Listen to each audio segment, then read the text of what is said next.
Street. Yes. Let's give each other a welcome from all over the country today. What a great audience we have.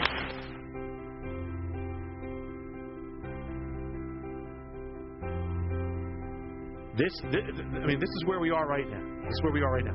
So now we've crossed all these lines, and we have now entered the period of decision where we make decisions about the future. It's almost like we're at this total ceiling point. So where we are now it's the signs are in our courts. What we will do now. You cannot have all these things happening in America unless the state of the church is what it is. In other words, it's linked to that. There's been a real silence. There's been a real kind of self-obsession. God, make me more prosperous. God, make me more successful. You're my personal counselor. God wants the best for me. We've turned inward, and we have dropped the mantle. You could not have this happening if the light of the world was the light. If the church in America was the light or the salt. Could not have it. I think one of the most important things to talk about this week is the Shemitah. Mm-hmm. And so many people didn't notice hardly what was being fulfilled. Right. So we saw the stock market, financial realms, crash by $2 trillion. Trillions. Yeah, $2 trillion in the United States alone, $11 trillion globally. And then we saw global trade just literally collapse. Production collapse. You know what's going on? When people tell you nothing happens, because all you're doing is saying that you lack intellect and you're not studying the Word at all. And you don't know what's going on. The worst financial collapse worldwide is probably in history going on the last few months. Is that right? It has since the big one. Actually, what happened in the Shemitah has not stopped. You had a whole another wave of stock market collapses as this year opened, as you know, and trade is at levels they cannot even understand it. I mean, I mentioned the Baltic Dry Index, which is the trade, global trade. At the beginning of 2014, when the Shemitah began in 2014, went to 2015. Beginning of 2014, the Baltic Trade Index was at 2,000. By the end of the Shemitah, end of 2015, it was at 400. So it had crashed by 80%, where they don't even understand what's going on. They don't even know why, But that's if you read the Harbinger and the Shemitah, it actually talks about trade, all those things that would happen. Not that God has to, but it's there. The Elul. I don't. He's never been able to. It always sounds French. I know. Whenever he says phenomena. Yes. That. Yes. It's the patterns. Yes. It's the date. God doesn't change His mind about dates. I'm going to bring it to the last part of I've showed you a number of things since I've been here, and again to show you, I wanted you to see it visually because this is how real this is, how exact this is, about what did happen. Now, I'm going to bring this last part, I'm going to call it the Elul factor. Okay. It says in the Bible, in Deuteronomy, it says at the end of every 7 years, you'll have a release of debts. So you will have a remission. The financial realm gets affected. There's a wiping out, a wiping clean. When does it happen? The end of the 7th year is the month of Elul. That's the last month on the civil calendar. Elul, leading up to Elul 29. Now, we already saw in some of the last Shemitahs, it was so precise that actually on the day you have the greatest crashes, period. But the overall pattern, thing, you have Elul, the month of nullification. So the question is now, first of all, we've talked about the overall crashes. We talked about the collapse of trade, commerce, industry, production, all that. Did the Shemitah of 2015 actually see great day crashes, day collapses there? Well, listen to the answer of this. 20% of the worst stock market day crashes in history happened in the Shemitah of 2015. 20% of them. Wow. 20% happened in this Shemitah. 20% of the greatest crashes of that. And we're going to get even more specific. 20%. And actually, if you go a little bit more than the top 10, you've got 30%. You have 3 of the top 10 crashes ever. Now, but when you get to the end of the Shemitah, this Elul period, you often have didn't have to happen, but you have some dramatic things happening in world history. Attack of 9/11 happens the last week of Elul. This is the time of nullification.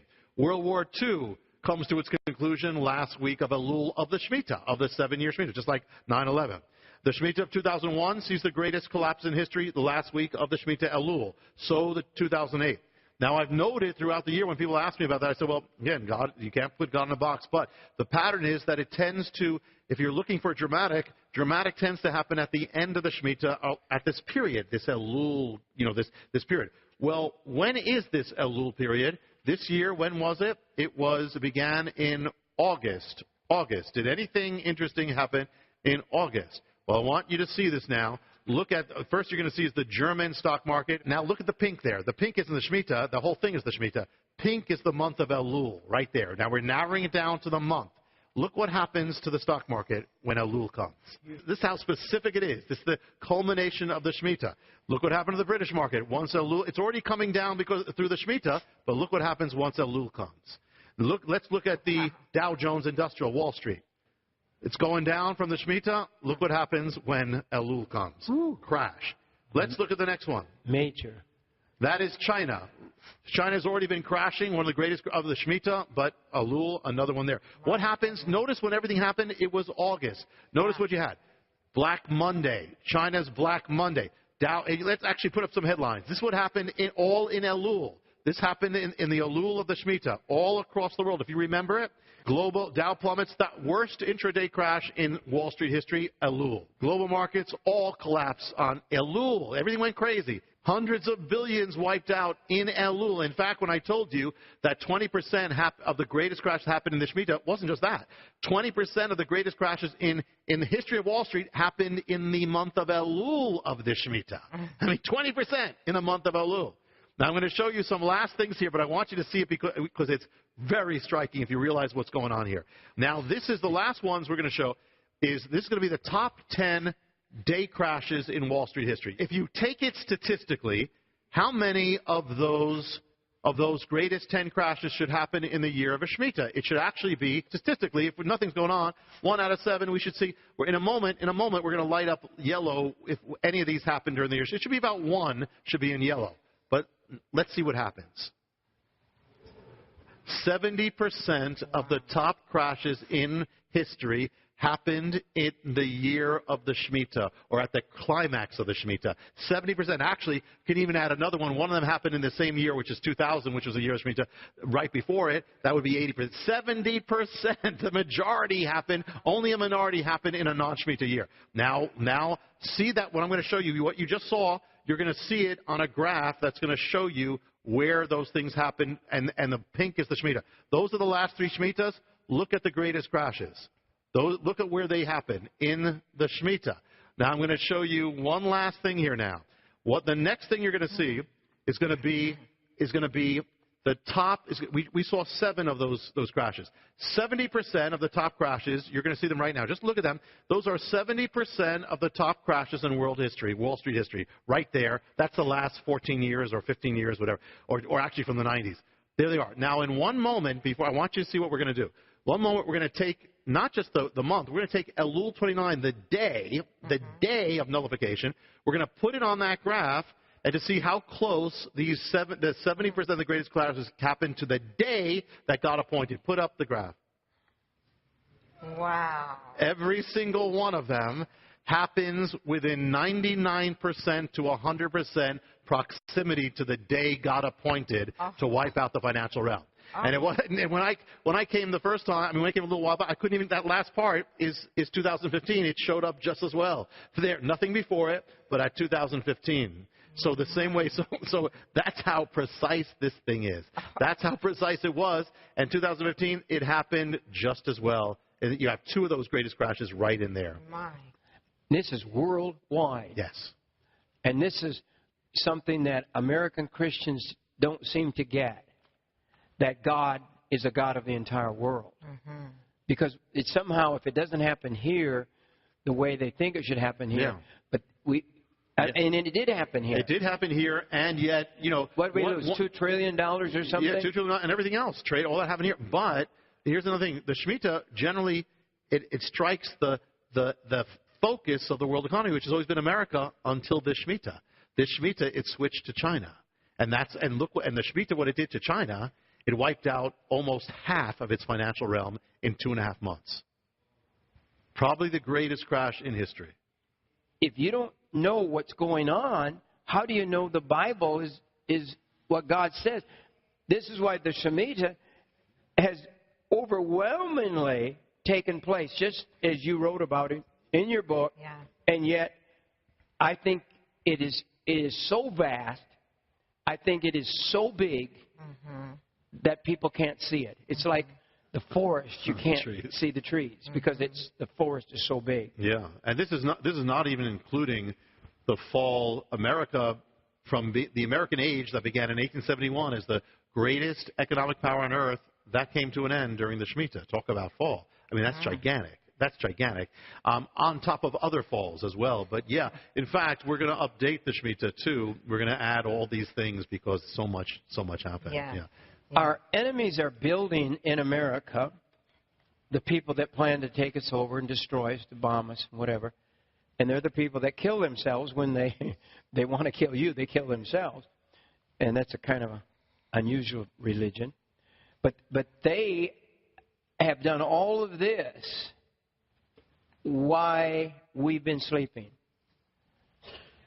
And we're seeing the Chinese people, for instance, China, they have, in the last few years, and just a few weeks ago, they have completed purchasing the biggest percentage of all our theaters in America. So if you go to the theater, you're going to most likely a Chinese-owned theater. Did you know that?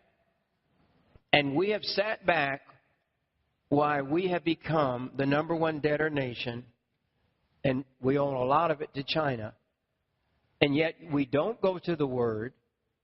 And the Word says, if we honor God, we obey Him, He is going to cause us to lend and not borrow. Is that right? Yeah. Is that right? Am I wrong? I mean, Deuteronomy 28. You prosperity people, you love it. You love those verses, right? You love them. We built the whole thing on that almost. You're blessed in the city and blessed in the country. You're everything's blessed. Your cattle's blessed. Everything's blessed. And yet, you're cursed. If you turn from God, then what it's saying is you're not going to lend to many nations. You're going to become the debtor nation. You will borrow and not lend. Are you listening to me all? We're listening, yeah. And how come America used to be the land that we blessed the world, we loaned to the world, and how can we become the #1 debtor, Rabbi? How can we have become the #1? We owe money to the world. Yes. We went from being not just from a creditor nation to a debtor nation. We went from being the greatest creditor nation to the greatest debtor nation. Wow. I mean, we went from that, and when did it happen? It happened during this period of abandonment of God. From the 60s on to here, 80s, we turned, and that was it. In the same period, we turned away from God. You get this, folks? Yes.